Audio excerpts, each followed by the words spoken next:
Welcome to Inside Photo Organizing, from DIY to Pro, with Allison Freedman from Arrange Wander Focus of Chicago, Illinois. And I am Susan Wolak from Save a Memory of Northern Colorado. Together, we will provide photo organizing tips and tricks for everyone from the person who wants to do it yourself to other pros in our industry.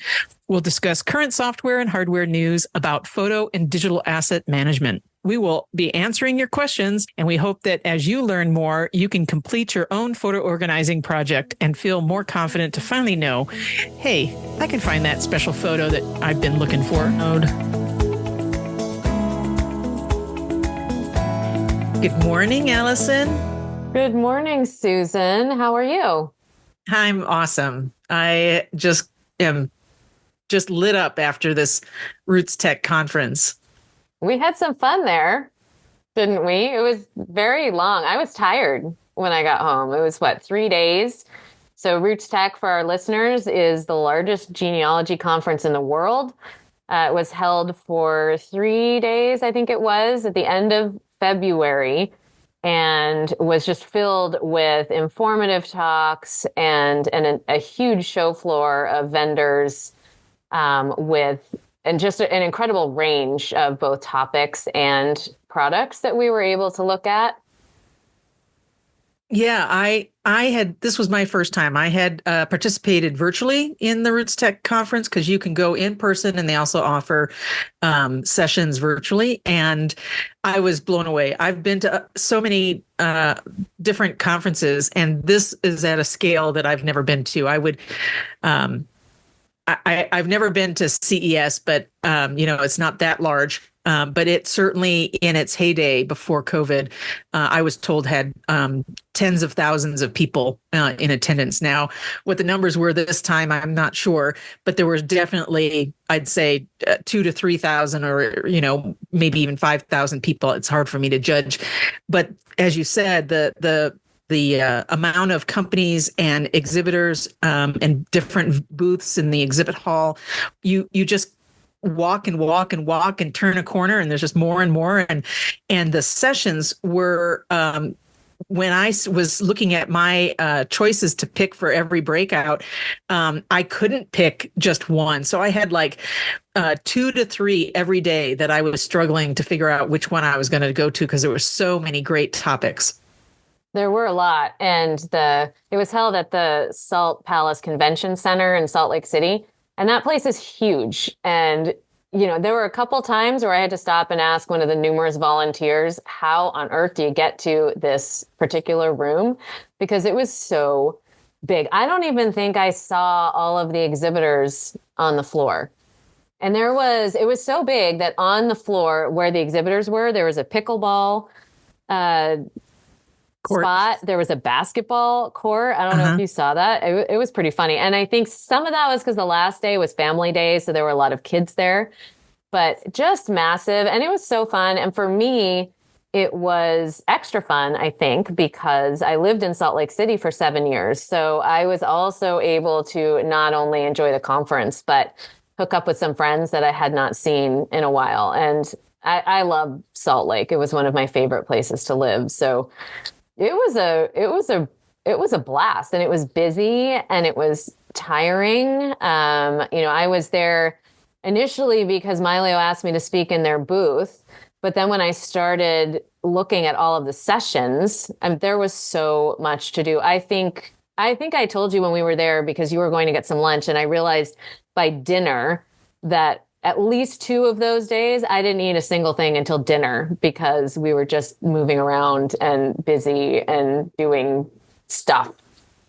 Yeah, it really was information overload, to be honest. And usually I can ingest a lot of that, but you're like a little kid in a candy store. There's booths about genetic genealogy, doing your DNA stuff. There's booths from the various companies that you're probably paying subscriptions to, like Family Tree or Ancestry.com. And then there's all the product vendors, the ones that can help you do something with all this content that you're accruing about your family and learning. And then the sessions were really interesting for me. I enjoyed hearing from these very knowledgeable trainers and teachers about how to dig deeper in like even military pensions. That's one that I went to, and like they really encouraged you to you know, get in there and look at the data, because you can find a lot of good nuggets about your family that maybe on the face of it you wouldn't realize is in there. But the sheer fact of applying for a military pension back in the day, you really had to state your case as to why you needed that pension. And so you got a lot of family background history, like if they had a barn and how many cows. And so, yeah, if you're into genealogy and keeping your story, I highly recommend this conference. And people from all over the world were there. They had booths. My background is Italian and Polish, and so they had an Italian booth. They had a booth from about Poland, Polish genealogy. I know there was one there for the Jewish background. Like you said, there were just endless booths. Did you get a chance to see any of those? I saw all sorts of things. And what fascinated me about the actual talks, not even talking about the booths yet, but there was literally a talk about everything. And some were very high level general, and some were extremely specific, like your military pensions talk. So there were plenty. There was one on Jewish heritage that I went to. I mean, and finding Jewish documents.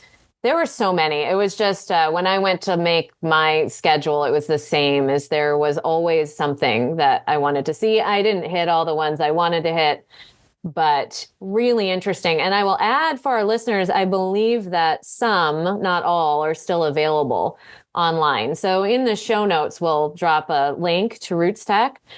And, keep it in mind for next year, because online, at least this year, was free. So not everything was offered, but there was a pretty good calendar of free online events as well. And I actually am meaning to go back and see which ones are still available, because maybe I can see some of the ones that I missed that I was really interested in. But it was a great experience. And I never went when I was there. I don't know if it was happening when I was there or not. It was, early 2000s when I lived there.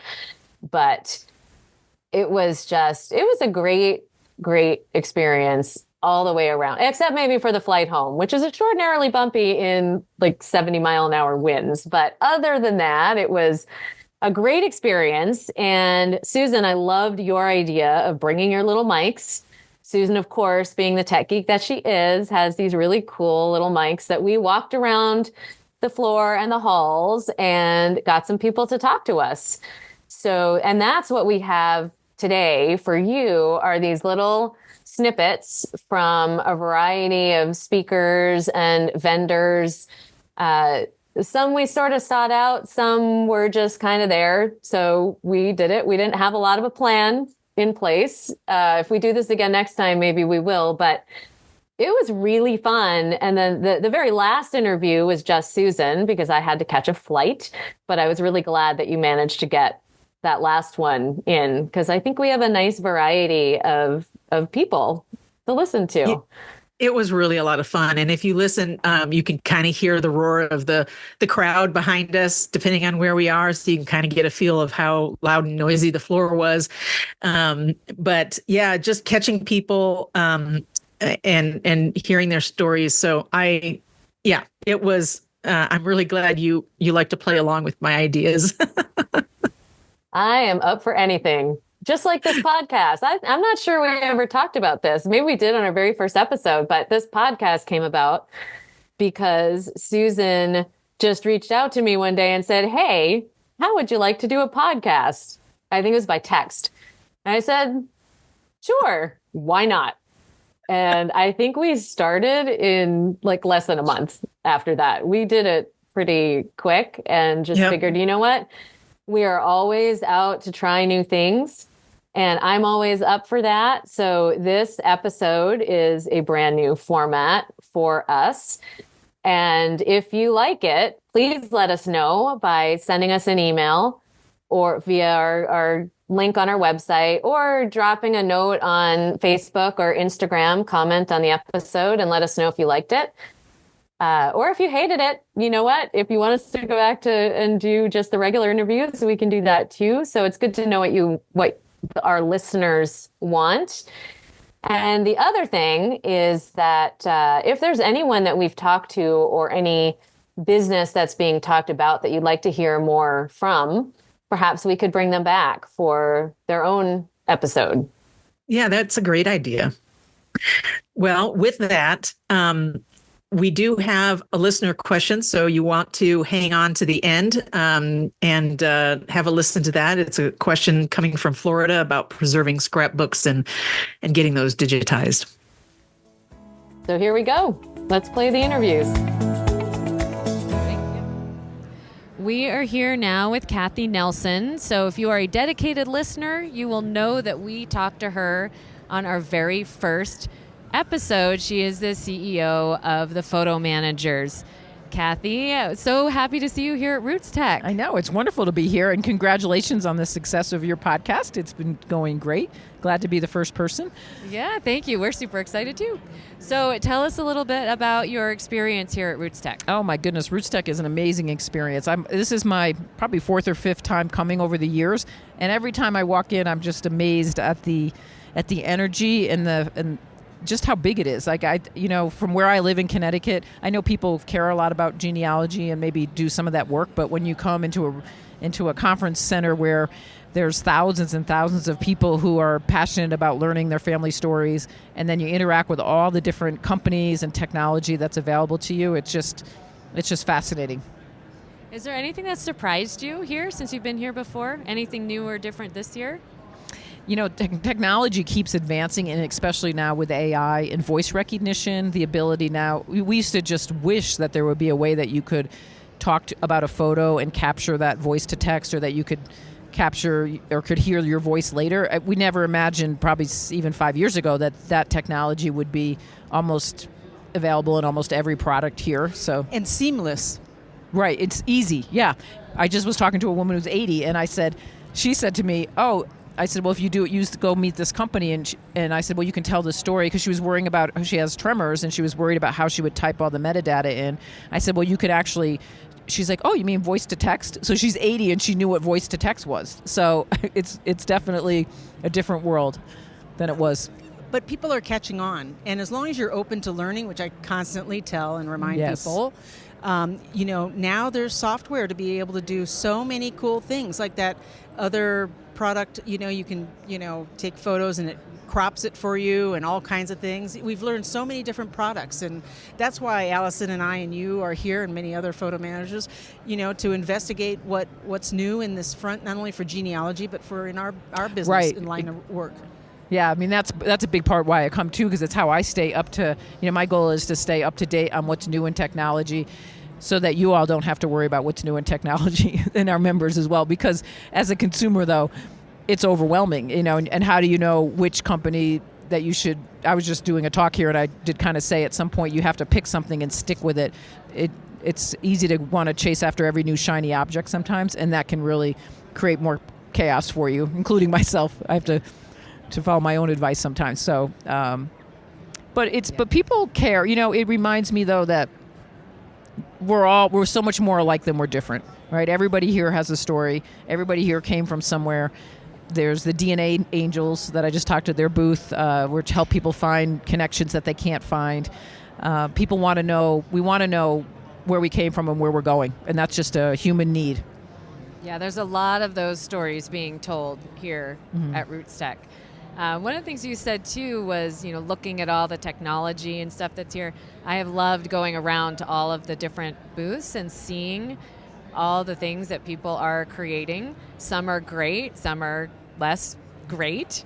But that's one of the things that we do as photo managers too, is weed through that so that we can recommend the best products for what people want to do and the best software. And this is a great place to see it and to meet some really neat people and to run into you. Yeah, right. I know, it's great. And then over the years, you get to know people. It's a small world in some ways. So I've run into old friends that I haven't seen in a long time, and different companies again. And everybody's busy doing their things, and then we're all connected through again the same passion. And there's companies from all over the world here. I just interact with a company called Photomine. They're from Israel. I've known them. I met them here many years ago, and just fascinating, right? They come across from different parts of the world, and they're all here helping people with the same goal in mind.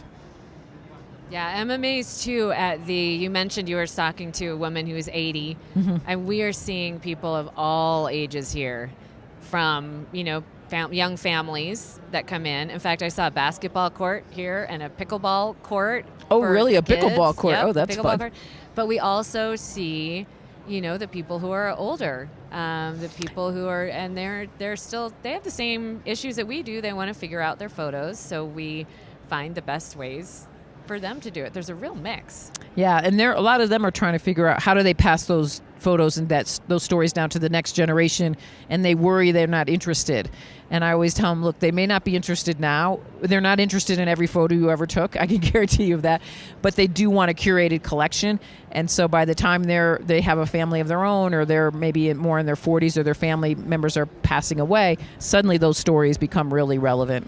You mentioned, Kathy, in your talk about a story. Would you bring that up again about, you wish you could have asked your grandfather? Oh, that's a great story, yeah. Right? So I actually, this is so funny, but I hadn't seen the Godfather, that movie. I think I saw it maybe when it first came out or something, and so recently we decided to watch it. A couple weeks ago, and so it's about Italians. I mean, obviously people know that, but I didn't remember any of that. And there's a great scene where a lot of Italians are coming over through Ellis Island. And I remembered, it dawned on me that my grandfather, I know the story I always knew all my life, is he stowed away on a boat when he was 12. He was the youngest of like 12 or 13. And his mother had died in childbirth. I know he went to Argentina first, so I don't think he came through Ellis Island, but somehow he made it to Danbury, Connecticut, where he worked in the hat factory. And that's the only part of the story I know. And I was thinking, I wish I could have asked him, Nanu was what I called him, Nanu, like, what did you eat on the boat? How big was the boat? Where did you sleep on the boat? I mean, all these stories, when I saw all those, that movie just made me think about that immigration story.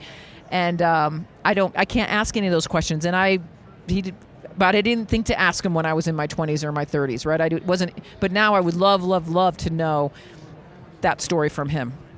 My mother also came through Ellis Island when she was 15 with her mother, and I think she was the oldest, and then her younger brother. It was her, a younger brother, and then it was a younger sister, and later here in the U.S. they had a fourth child, but she was born in Italy.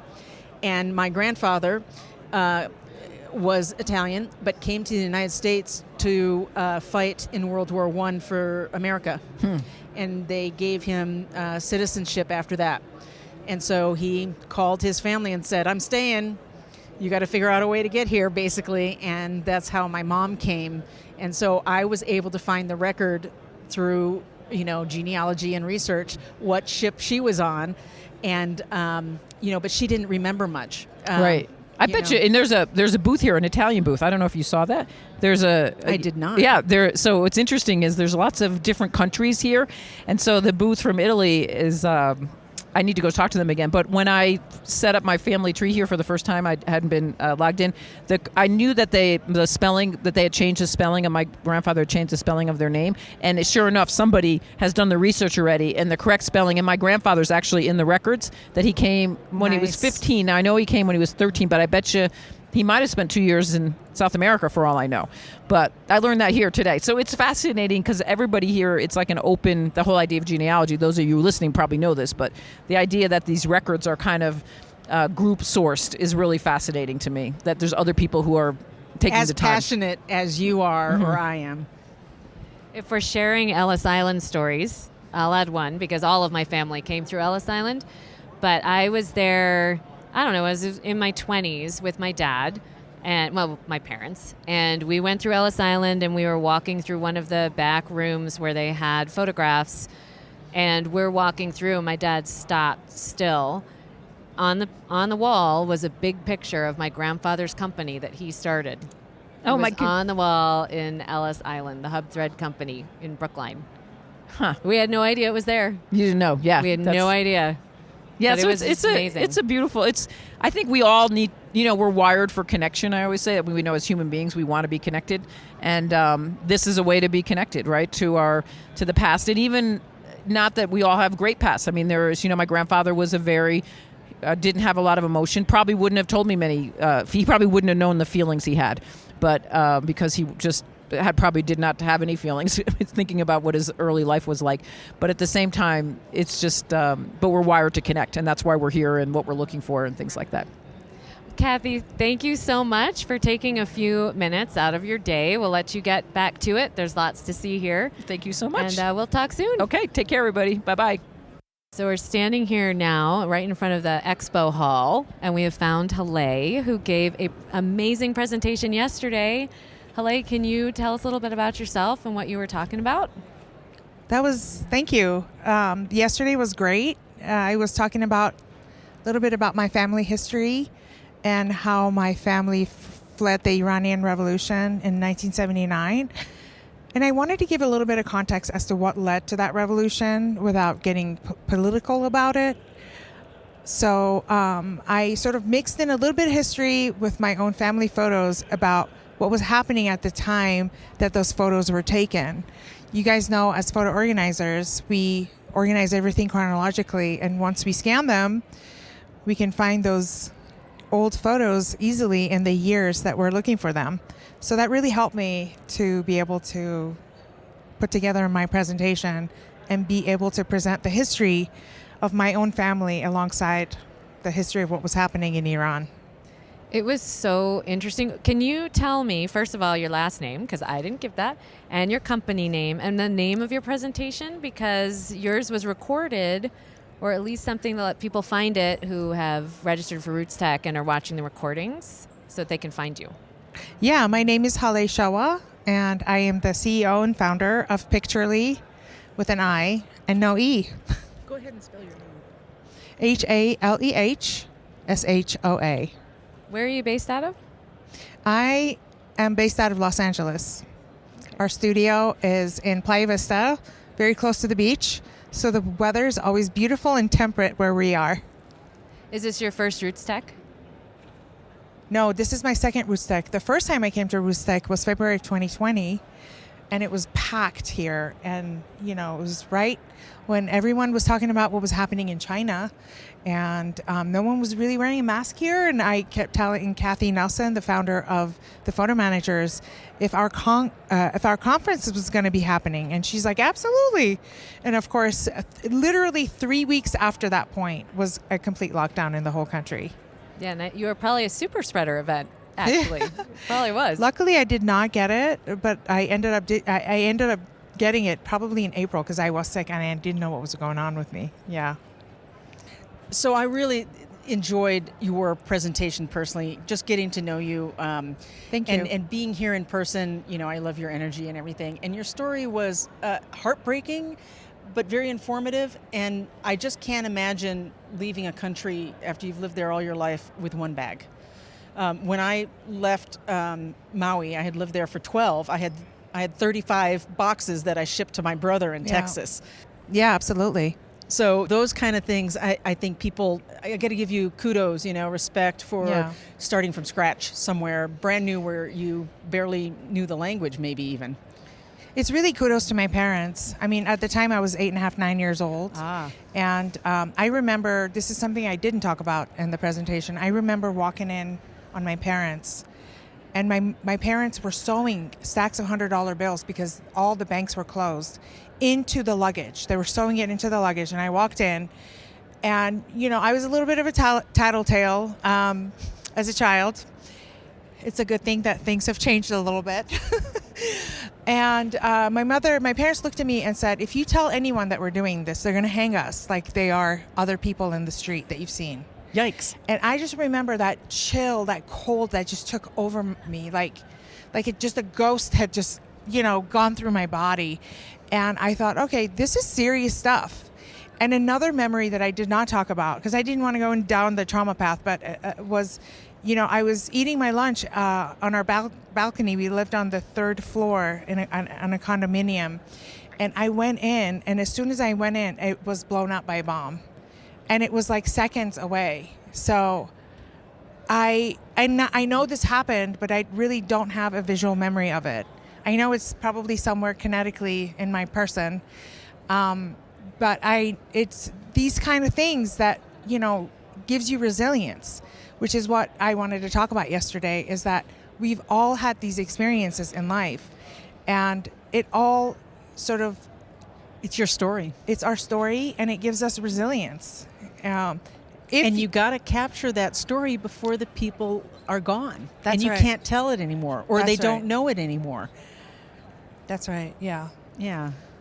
Awesome. Yeah.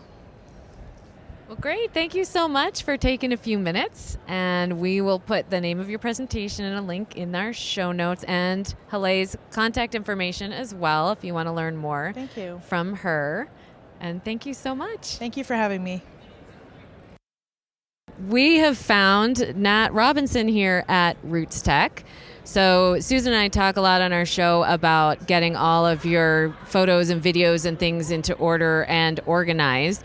But Nat has a cool company that does it for some other really important parts of our lives. So Nat, can you tell us about that? Yeah, sure. Hi, I'm Nat Robinson, co-founder and CEO of Trustworthy. We make an application called the Family Operating System, and that is the intelligent digital vault for all your important information across the household, everything from your birth certificate or driver's license through to the title deed for your home or your estate plan, really anything that your family might think of as an important, valuable document that has some value, along with all the ways that things happen across your household. So we think of those as the operational instructions. And so we cover a bunch of categories like family ID and money and property and passwords, insurances, taxes, legal, business, and even on into contacts and emergency planning. And we found that those are the things that most households, most families care about today. My household definitely cares about that. Yeah. We have a lot of time where we're looking for stuff and nobody knows where it is. So it does sound a lot like what you do is what we do for photos. You do for, the other important pieces of information that make up our lives. Yeah, I mean, absolutely. We came to this because we found that people were trying to build systems to do this for themselves and cobble together using tools at hand because they felt disorganized. They weren't disorganized people, but they had lots of silos of information all over the place. And they were really looking, to not lose something of value, but to get that sort of Uber view or the map, we call it the treasure map, of all the important stuff for two big reasons. One was, I want access and utility to my information whenever I need it, wherever I am. And we've heard lots of cases where Trustworthy has been a lifesaver in that respect. They were able to show a passport or a driver's license stored in the mobile app and Trustworthy and get out of a situation where they needed to prove or have some piece of information to solve for what they were doing. The other big use case, of course, is if I get hit by a bus, does my family know where to go to find the treasure map, all the important things that they might need? And unfortunately, we've had lots of situations where that wasn't in place and things have gotten lost, things of tremendous value. I was just talking to a realtor last weekend, and he had a client, elderly couple. They both had $1 million life insurance policies, passed away at the same time, and their heirs could not find those policies. And they looked. So we're trying to prevent those kinds of valuable things getting lost and making sure that surviving families know where to go to find important things. Well, Nat, I mean, it's that, but it's also all the disasters we're having. And if if you've got a paper copy and you think you're good and you know where it is because you said you need to know where it is. Yeah. But if you don't have it outside, another copy outside your house, it's not going to be helpful if your house is not there. Yeah, that's a great point. And we've heard those stories too, like, I wish we'd had Trustworthy before. I mean, almost every version. Before the tornado, before the hurricane, before the flood, the wildfire. The wildfires. Yeah, I live in Colorado, and you're probably aware of that. Yeah. I used to live in Maui, and Lahaina is gone. Yep. I lived there, in the town for 6 years, so that's way too close, like two places where I lived. We don't want to scare people, but you need to have your life in order. Well, and this is exactly what we've talked about many times on our show. It's all about the 3-2-1 backup. It's the same thing. You want multiple copies of things that are important to you saved in different places. So you've got, people have these documents in their house, but you provide a second spot for that if their house burns down. Yeah, at the very least. And we've had people go full digital and say, I don't need my filing cabinet anymore. And this is great. I don't have to keep carrying that paper around. And great, people can use it that way. They can use it as a digital backup. And there's still people in transition as well. But most people, we found most people have built some kind of system that approximated Trustworthy for themselves, paper-based or digital-based, using the tools at hand. And we said, look, not every family should have to do that. We can get you further faster. And we want to help you. We want to help you be better organized and prepared. So coming from an IT background and also as a privacy advocate, yep. You know what's coming next. I know what's coming. So tell us about your product. Why should we trust you? And are you going to be there in, another 20 years? Yeah. Well, I think there's a few parts of this. Let me address it in reverse. We have the good fortune to be well-funded and far enough along in our journey. We've been around for 5 years. We've raised a good amount of money to help develop this category and lead this category. So we're in a good, very solid financial position today. We're not going anywhere in the near-term future. In terms of privacy and security, we've actually invested a good lot of that capital that we've raised into creating one of, if not the best, platform for security for consumers. And what that means is sort of inferring that you have to do certain things as well as a member, right? That you can't create an account with a basic password. It has to be robust. You can't use ABC123. You have to have two-factor authentication turned on by default. We don't let you create an account without it. And we have lots of forms of two-factor authentication. And so we're trying to push your family into elevating their security position by doing some basic things. And for most families, the ones that we talk to, and we turn that around and say, well, what do you do today? It's a huge leap forward in family information security by adopting Trustworthy. Of course, on the back end, we encrypt all the information. We have some secret sauce called tokenization. You can read about that on our security page, trustworthy.com/security. We do network detection. We do penetration testing. We have SOC certifications, GDPR and HIPAA compliant. We check all the boxes that we need to make sure that our member information is private and protected at all times. Yeah, and we'll actually put the links to the company and you on our resources page.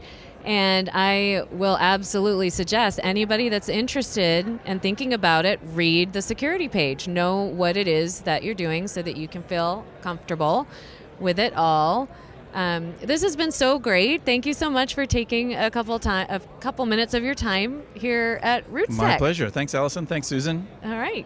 Hi, we are now here with Heather Nickerson, who I hope you remember from our January podcast, CEO and founder of Artifacts. Heather, how are you? Are you enjoying Rootstech? Yes, thank you, Allison and Susan. So excited to be here with you both today.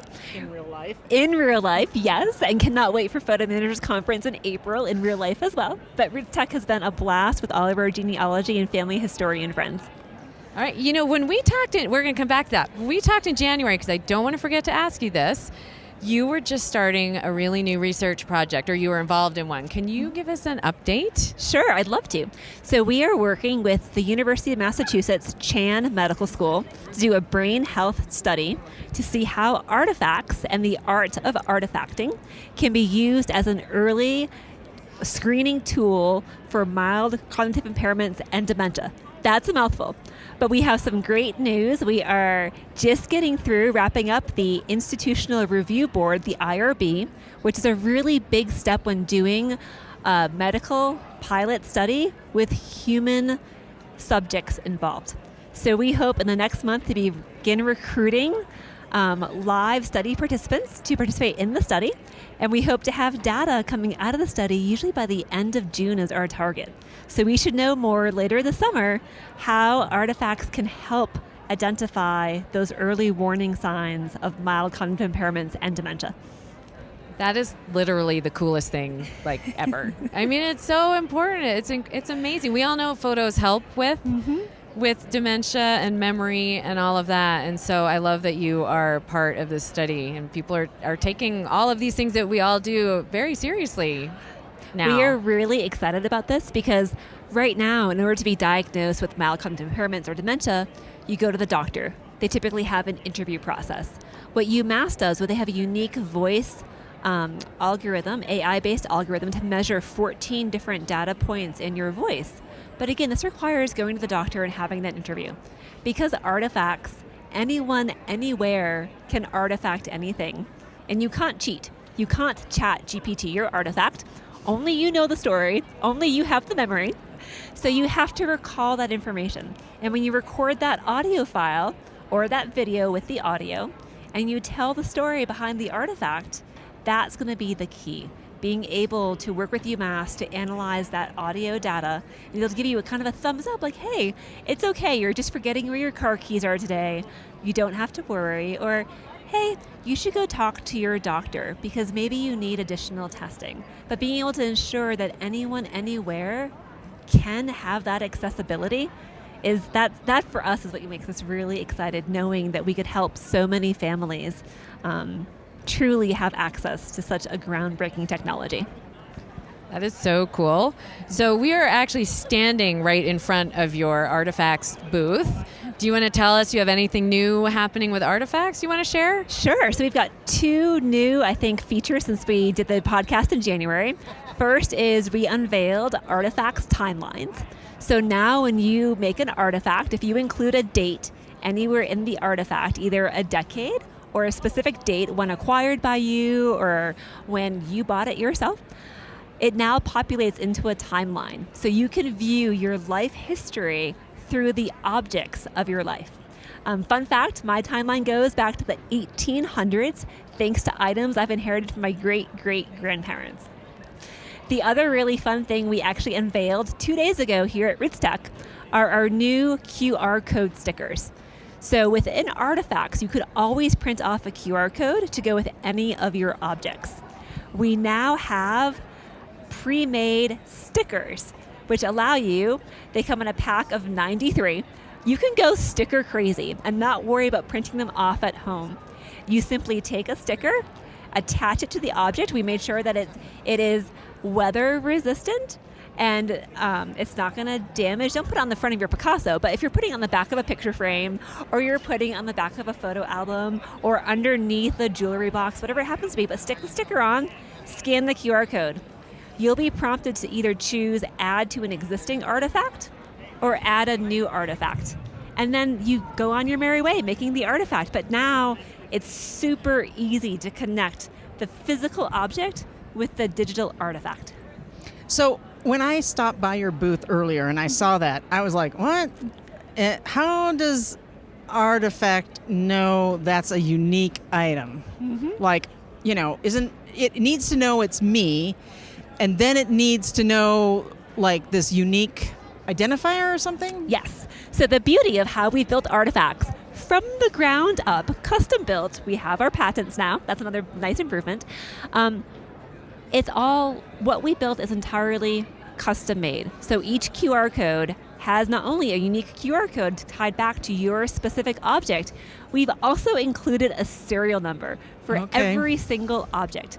So if for some reason your QR code technology fails, or the technology changed a decade from now, or maybe the QR code reader on your phone just isn't working today, you can simply type in the serial number. So we like to think of it almost as a two-factor authentication for your stuff with artifacts. So you have both the QR code and now a unique serial code tied to that specific item. That's pretty awesome. I love that. And we also now have here Matt Paxton, who was talking in the Artifacts booth. So this is super exciting because I have not met Matt before. Nice to meet you. Same. Can you tell us a little bit about yourself and what you do and why you're here? Yeah, so my name's Matt Paxton. I'm a house cleaner, declutterer, downsizer. I've been doing it 25 years. Most people know me from the TV show Hoarders. I was the guy that cleaned all those houses for 15 seasons. And I've been on the show called Legacy List, I'm very proud of, for the last 5 years on PBS. And honestly, I love helping people get rid of their stuff. And I'm here at the Artifact booth because it's a tool that I use with all my clients and my family. I just love it. All right, so clue us in your process. When do you introduce this product? Great question. When I use Artifacts earlier than not now. I tend to give it to my client when they're not a client yet. Artifacts is a really good tool. So for me, it's all about the stories. I really believe at the end of the day, we hold on to stuff because of the people and the stories attached to that stuff. That's the only reason we hold on to stuff. It's hard to let go of things because we love people. They loved us. It's very emotional. Stuff is very emotional. It's actually not the stuff. And so when I started using Artifacts, it was like, oh, this is the emotional thing. This lets me put the stories behind the stuff. And so I now go to my clients and I give them Artifacts I just give it to them as a gift because I know that once they start using it that night, then it's going to put them in the mood to start downsizing more. And for me, the more they artifact, the more they're going to be able to let go of the items. And so my job actually gets easier when they tell the stories. And it's really cool. I get to hear all these incredible stories. It probably also helps people as they go through this process figure out, what are the real things I want to save? They don't need to artifact everything. So it's twofold. Yeah. Well, they prioritize, right? So in my TV show is called Legacy List. And what a legacy list is a list of the top 5 items that matter most in your family. And they tell your family story. So what I do when I meet with a client, I give them Artifacts as a tool. And then I say, hey, guys, I want you to create your legacy list tonight. Tell me the top 5 items in your life. And do it. Artifact them tonight. And then I'm going to read it in the morning. And then what it does is half of them do it, half of them don't, right? But if they even do one item, I'm happy because they learn how to use the tool. And then more importantly, they've gotten used to telling the stories because the more stories they tell, the easier my job's going to be. Yeah, and if they have stories, you don't artifact everything in your house, right? So you pick the things, I want to tell the story behind that thing over there. And so it does, I think it probably does help that earlier way. in my career, when I was working with Hoarders solely, I called it a fire list. And I'd say, if your house catches on fire, you got 2 minutes, what are you going to grab? And I'd say, write it down on a piece of paper. And they would write it down and they'd say, can I write on the back? I'm like, yeah, double space, whatever, you're good. And then I would pull out a stopwatch, like not my cell phone, an actual stopwatch. That's how long ago this was. And I'd hit go and I'd say, you got 2 minutes, go find those items. Right? And most of these guys were hoarders, so they were like, I can't find any of them, But that was the point, right? And now as I've progressed into just cluttered homes, I still use the same tool. I go, all right, house is on fire, go get it. And that's how I really get people to prioritize. Like, what's the top 5? Because you find out pretty quickly. And I'll ask them, and you've seen me in a speech, I'll say, all right, what are you going to get, guys? If a house catches on fire, what do you want? And people will yell, like, pictures of my family, important documents, my pet. And no one ever says spouse. Like, no one ever says spouse.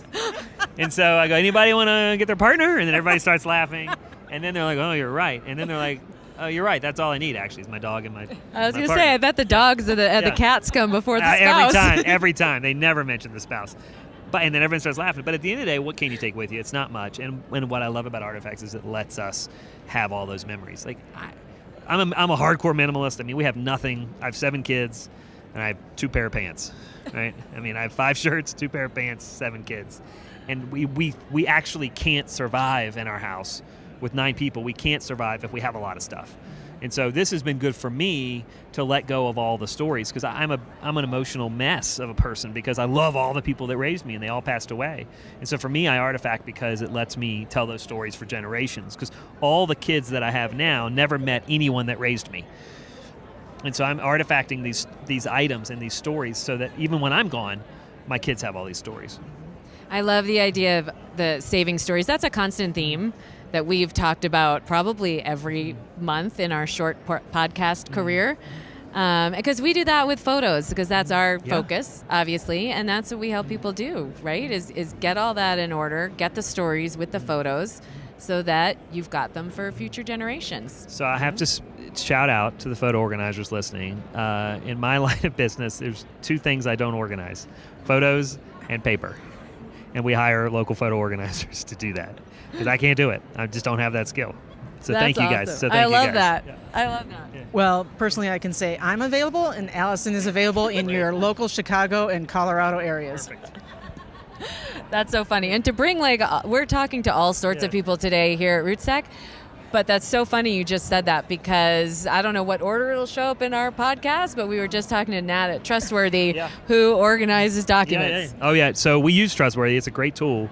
When I do a huge estate clean out, man, their AI tool is amazing, because it used to be I'd have to hire 2 or 3 people to I'm talking massive estates. We're pulling, 12 cartons of paper out, and it's all from bank accounts and all, tax records, everything. But you used to have to sort it all, collate it all, get it all right. I'd have hour after hour after hour for my client, and now I can just scan the whole thing, do a mass scan, and then I put it into Trustworthy, and then I come back the next morning and it's all cataloged. It's all ready to go. And that has made a clean out much more affordable for my families. And human error. I always wonder, how's AI going to affect our industry? And I was like, I'm working with old lady. I'm working with grandma. AI is not going to affect me in any way. You can't take away our personalities, right? And then I was like, oh, it turns out you can. All right. And then when we started working with Trustworthy, it was like, oh, this is the appropriate way that technology can benefit our industry. It just makes it easier for us to actually help people faster and more affordable. So I love it. Yeah, we do the same, actually, because I recently literally brought a scanner across country to my parents in Maine so that we could get their documents scanned and in order. Yep. Stuck it in the car, and there we go. And it's much more safe and secure, too, than a lot of people may think, well, I'll get a plastic file box and I'll put it on my closet floor. And what happens with fire or flood or, gosh forbid, hurricane, tornado, or just general theft? You think about all the data that's in those documents, social security numbers, medical records. We talk about this with privacy advocacy program with the photo managers. You don't want that stuff flying around. So being able to use a tool like Trustworthy, where you can safely and securely not only sort and categorize it, but also save it for in case of emergency. It really is a phenomenal way to ensure that not just your legacy of stuff, but your digital legacy is preserved and able to be shared when appropriate with the next generation. Right. But the speed at which that program, as Matt explained, does it is, mind-blowing. Yes, it really is. Speed is a funny word. I could talk all day about this. I don't want anyone... Guys, you have to shut me up, by the way. I hate for any client listening, go at your pace. Don't worry about us. All the professionals, we're here to help you. We'll help you as much or as little as you want. But I hate when I don't want my clients to feel like they have to do it immediately, right? Whatever pace. Yeah, it can take a long time. This is your entire life of stuff. Your photos, your other stuff, your stories, your papers. You can't just get rid of that in 5 days when you've spent 50 years collecting it. And by the way, the number one thing that people ask me about now on stage, I teach downsizing all around the country, and it used to be, what do I do with my dining room? And now it's, what do I do with my pictures? Exactly. Number one issue. Yeah, that's why people come to us too, is because they need help. And I have probably found 1,000 drawers filled with cell phones and jump drives.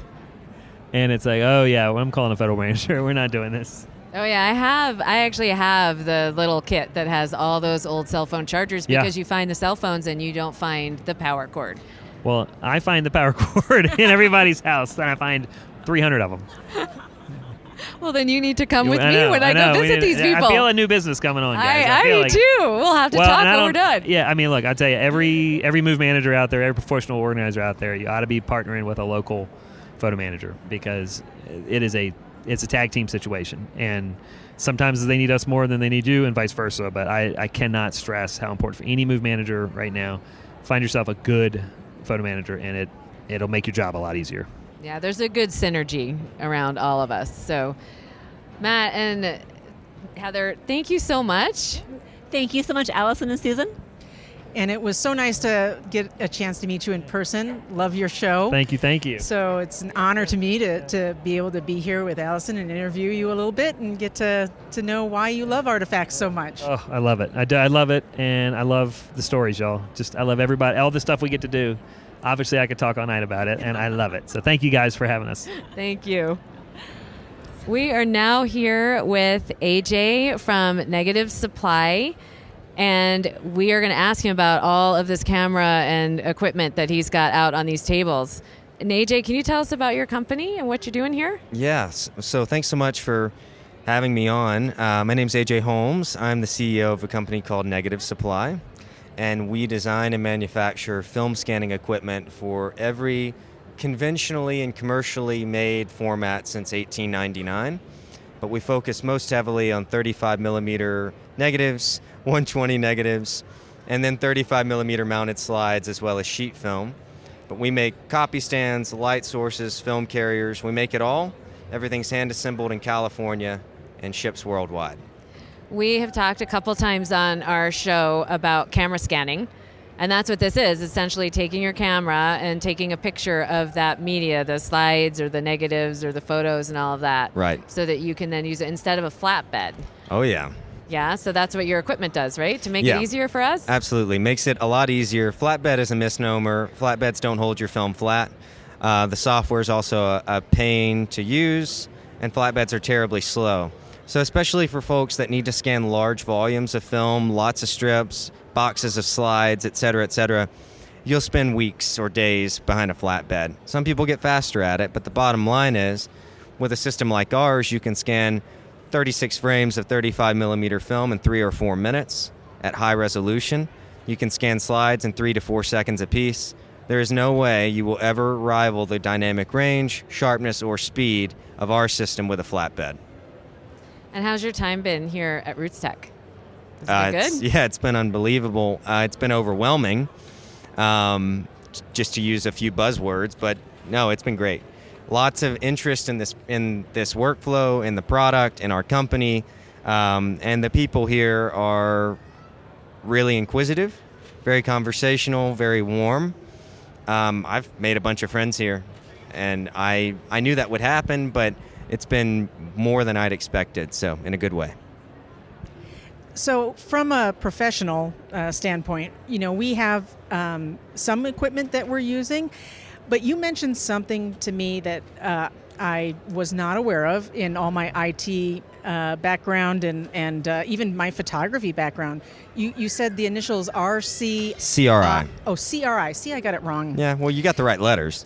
Not in the right order. Right. So please, I was just blown away by what you said and how I can improve the color spectrum for the stuff I'm shooting for my clients and myself. Sure. So especially for professionals working with film scanning, it's like anything else. There's certain terminologies and metrics that are helpful to know about any process. And for film scanning with a digital camera where you've got to backlight the negative or the transparency, the quality of that backlight, not only its evenness in terms of illumination and its brightness, but more importantly, the color accuracy. That's measured in two ways, CRI or TLCI. CRI is color rendering index, goes up to 100 theoretically, being perfect at 100.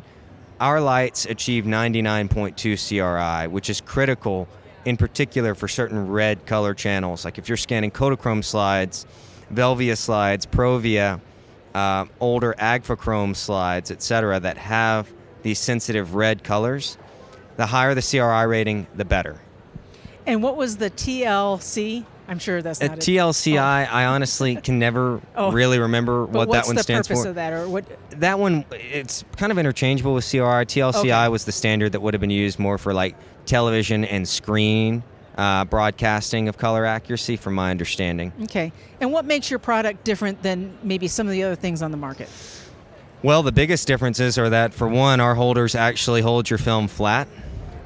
There are other brands that try to do similar things to Negative Supply, but they don't hold your film as flat, and they don't work as quickly. For example, our systems have film advance knobs that allow you to go from frame to frame quickly and easily. That's how you can scan in speed. But also our double S curve that holds your film perfectly flat. It's more aggressive and it's better tested. It's better proven. It's used by 15,000 plus photographers worldwide now. It's just a proven system. There's a reason why we've worked years at this. There's a reason why this is the brand that the world's leading camera stores choose to carry and promote. And we're honored, humbled, horrified sometimes, but yeah, humbled would be the real word. That dial to move the film forward is actually when I sat in your talk yesterday. Sure. That's what caught my attention. I admit that I had been scrolling on my phone before that, Yep. and then you brought up that dial. I said, wait a minute. And that's actually why we wanted to come back and talk to you and learn a little bit more about your business. So Yeah. One thing I wanted to ask, which is always fascinating to me, what got you started in this? What was your why? Ooh, okay. We got started because Kodak re-released Ektachrome E100 in 35 millimeter film. And I'm a film photographer. I've been shooting film since 2006. When I asked for a camera way back when, my parents made me get a 35 millimeter camera. They wouldn't buy me a digital one. So I can blame them for all this, really. But when Kodak came back out with Ektachrome, there wasn't a good way to scan it. Flatbed scanners do not have the dynamic range to scan slide film full stop. You can get a relatively sharp scan, but you're never going to get all the information. When you hold that slide up to the light, you see more than your flatbed scanner gives you.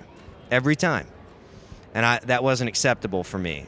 I was shooting the new Ektachrome film. It was expensive. I wanted a dynamic, sharp scan. So I sent some film to a buddy of mine that was scanning with a digital camera. I'd never thought to do that. And he sends the scans back. They've got a ton of dynamic range. They're relatively sharp, but he couldn't hold the film super flat. And he charges a lot because it was super time consuming. He didn't have a way to move from frame to frame. And so I used my background and knowledge of photography, digital camera sensors, film, thank you, as well as knowledge of slide film and how sensitive it was to needing broad dynamic range to get a good scan, and worked with my business partner, Saxon, who had a product design background, and we created our first tool, the Film Carrier Mark I. It launched on Kickstarter. We thought, we'll sell a few of these. It's a fun weekend project.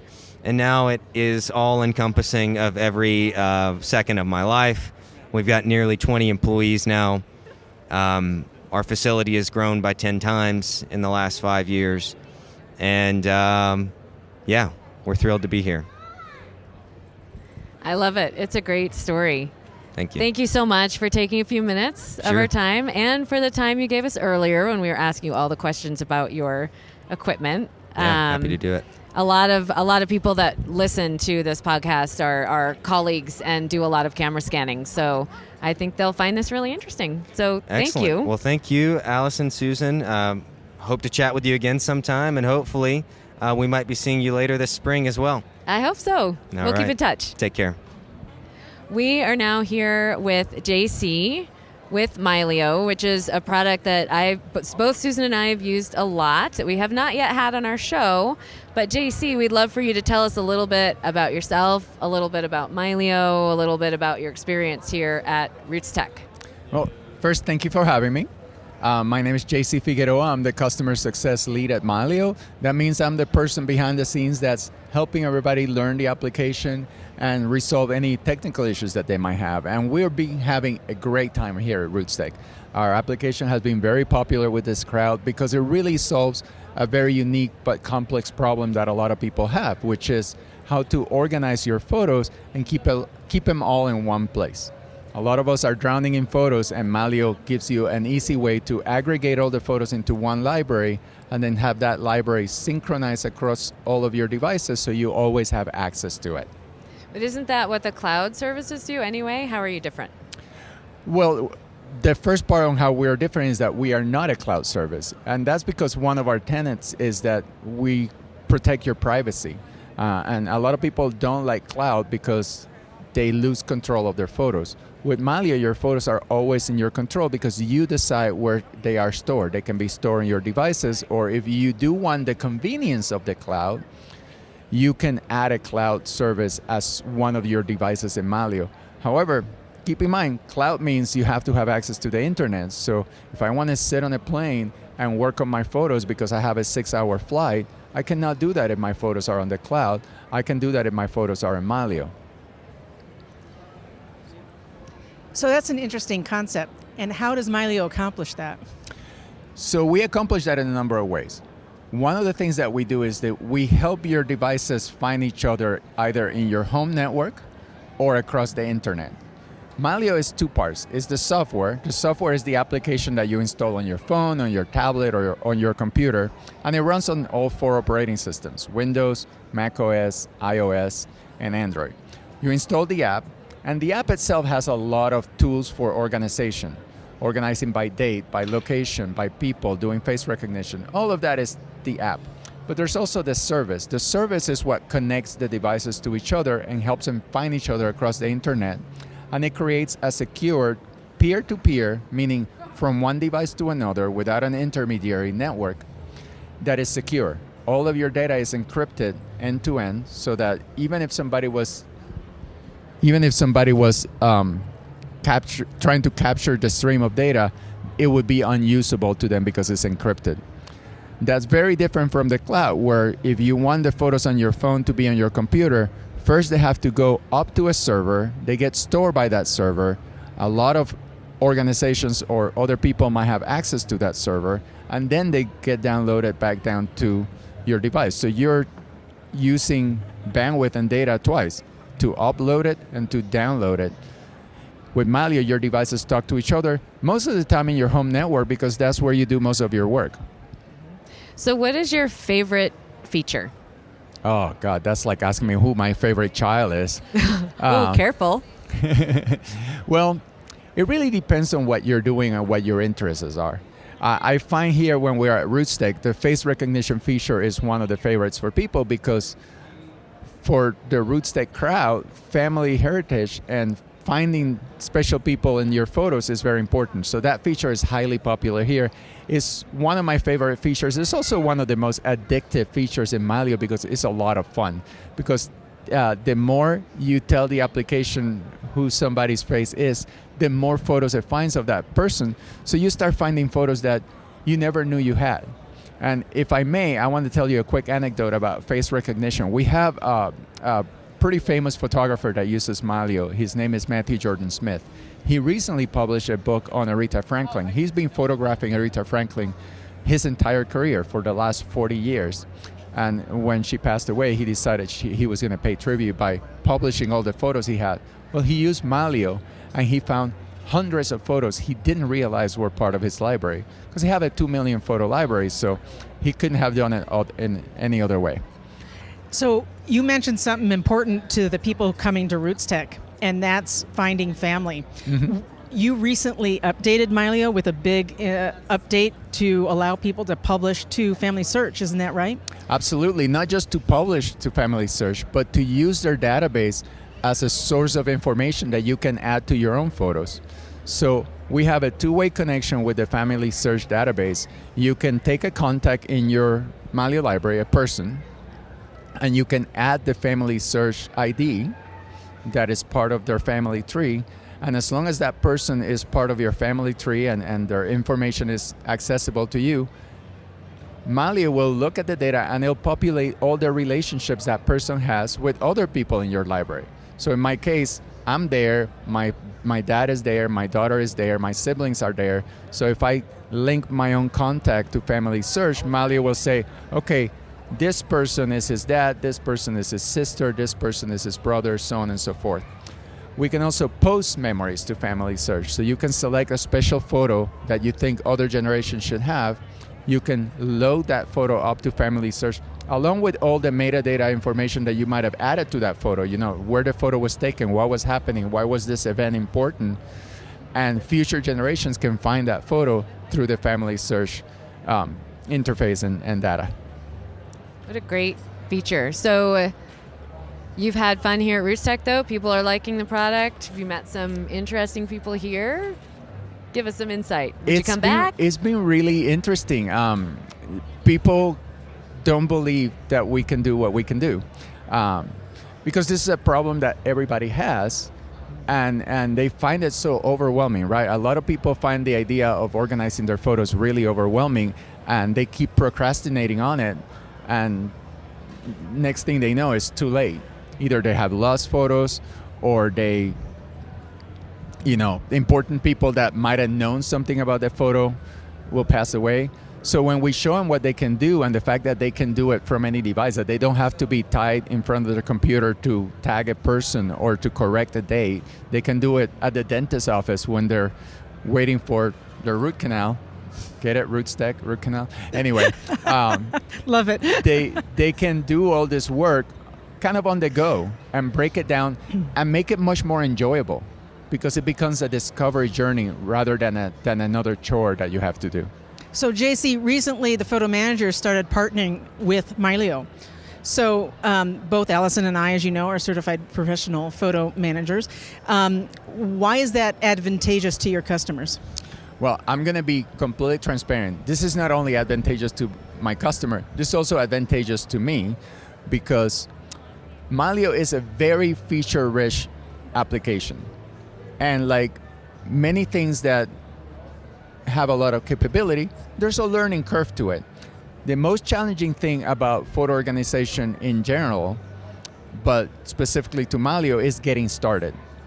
And a lot of people struggle with that. I can spend the first few critical hours helping you get started and forming that initial library. Everything from that point on becomes much easier.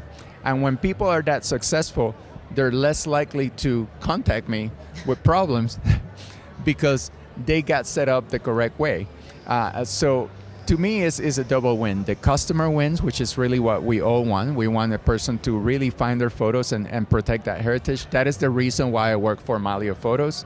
I've had a long technical career. I work for a lot of the big companies. I work for Mylio because I believe in what we're doing.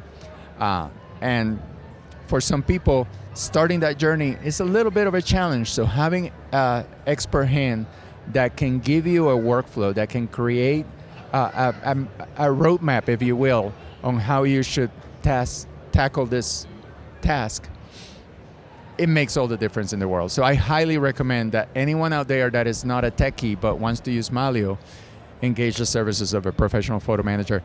The amount of time that you're going to save and the amount of grief because you get frustrated because don't know what you're doing is worth all the money in the world. Yeah. Well, I would agree with that, having helped a lot of people set it up and work through their problems. So thank you for that plug. Sure. But this was so great. Thank you so much for taking a few minutes of your time. Absolutely. I know it's the last day of Rootstech. Everybody's tired, so we appreciate you giving us 5. It's my pleasure. Thank All you right. so much, and thank you for all you do. We are here at Rootstech, and at this particular booth, we've stopped at Archival Methods to chat with Angela. Hi, Angela. How are you doing? I'm doing well. How are you? I'm doing well. Angela, why don't you go ahead and tell our listening audience a little bit about yourself and who you are and your connection with Archival Methods. Okay. So Archival Methods is located in Rochester, New York. I am actually the president of the company, been there going on 17 years. I wear a lot of hats, started in marketing, and now I oversee all the operations. We manufacture and sell archival quality boxes, binders, sleeves, folders, you name it. You have quite the display. Let me, for our listening audience, this is not a video, but she brought quite a collection here of all the different types of containers and plastic sleeves and everything that you can do and use for your collection. Yeah, and this would be our 3rd year at Rootstech. So what we want to do is kind of educate everybody on the importance of acid-free materials, lignin-free materials, so they can safely store their photos and their documents, books, Bibles, whatever they may have. Nice. And how long have you been in business? So Archival Methods has been in business about 22 years. Wow. Yep. And where are you located? You said... Yeah, we're in Rochester, New York. But you ship everywhere. But we ship worldwide. Worldwide. Nice. Mm-hmm. And so are these products overkill for a small collection? No, they're actually recommended for the small collection because they're going to preserve the quality of whatever you're storing, your documents, your papers, letters, for the long term. Nice. And I see things that are of all different sizes. And I know as a photo manager that I myself and many others often use your products when we're done organizing the physical matter that we get in the physical media from our clients. And so I love when I present that final project back to the client and everything's indexed and stored in these containers. I even had a scrapbook from the 1940s, and they did not want me to dismantle it. So I bought one of the larger flip-top boxes that could hold I think it was like 12 by 8 or something. It was landscape. Yeah. It was huge. Okay. And very thick. You have a variety of different sizes for everyone's needs. We do. We have different sizes of boxes as well as different designs. So we have a drop front box for easy access. We have a hinged lid box for ease of use, I guess. We have different two-piece boxes, some that telescope in case you do need a little more depth in storing something. So we definitely have a variety. And what's your most popular here at Rootstech? So I think our most popular item here at Rootstech and in general would be our binders. So our binders, we have different ring sizes to hold different numbers of pages and different types of pages. So anywhere from 3.5 by 5 to even smaller up to 9 by 10. Wow. Nice. And you also provide the plastic holders for prints, slides, and negatives. And negatives. Yep. Okay.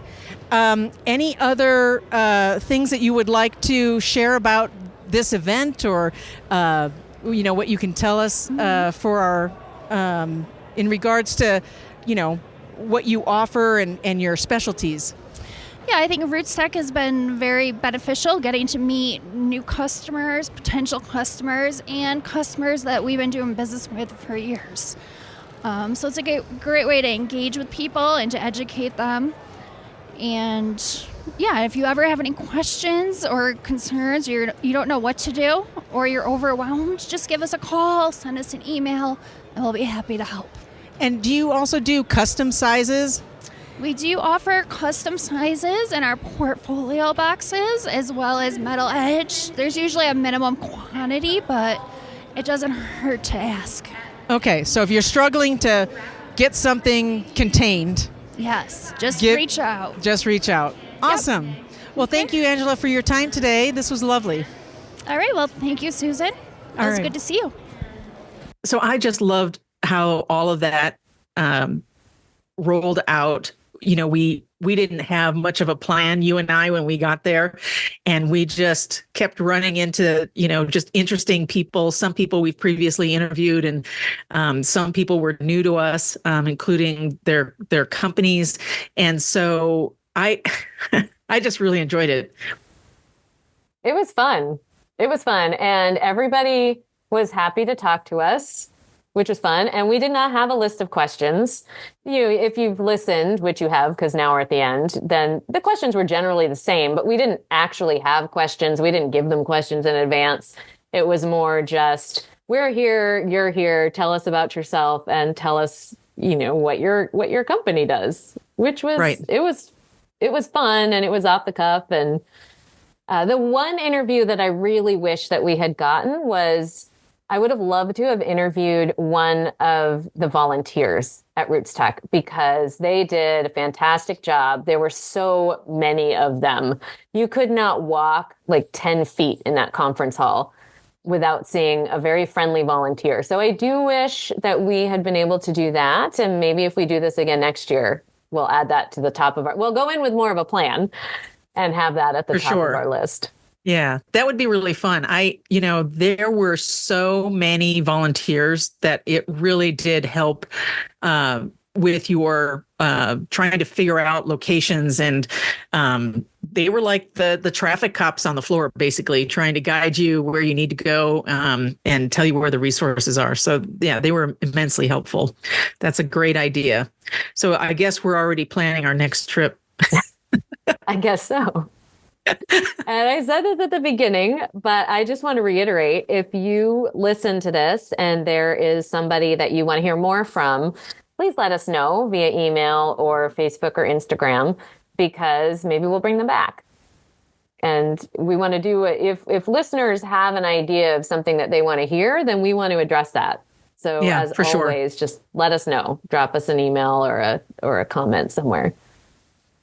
All right. So let's get into our listener question that we got recently. This is from Lori from Sarasota, Florida. And her question is, hi, Susan and Allison. I'm enjoying your podcast very much and should have asked about this early on. I would like to digitize my kids' scrapbook so they have a smaller book to keep in their apartments. And in case something happens to the original, we will always have access to a copy. Which is better? She gave me there was number 1 and 2 as far as things that she wanted us to talk about. Number 1, which is better, scanning each page or photographing each page? Some have a little bit of raised elements, but not much that would create shadows. And number 2, what generally is the cost of each method? They're 12 by 12 pages. I'd like to have a range in mind so I'm prepared when the time comes. I appreciate your advice and wish you continued growth. I enjoy listening on my way to work, to and from work. So thanks, Lori. We appreciate you listening too. So Allison, I know you might have some, I'm going to hand it over to you to get started. You've done a lot of these kind of books, I think. You have a little bit more experience with that and with having children and the best way to give them copies. So I'll let you start this answer. All right. Well, these are some great questions. So Lori, thank you for listening and thank you for sending them in. I get these all the time, these projects, the scrapbooks that people have made, or boxes of the stuff that they were going to put in a scrapbook and never actually got around to doing, which I had this weekend. The first thing I'll say about that is that the kids that I've seen, that I know of when I've worked with the families, is generally speaking, as they get older, they may not actually want the books themselves. They want copies of the books in the sense they want the images. But I know, at least for my own children and clients that I've worked with, for the most part, they may not actually want the books. So what I would do actually is get them digitized. And I'll talk a little bit more in a sec on that and answering your questions. But I would wait to actually create copies of the books, because especially, I don't know how old your kids are, but I know that mine have very small apartments and things, and they just don't have space.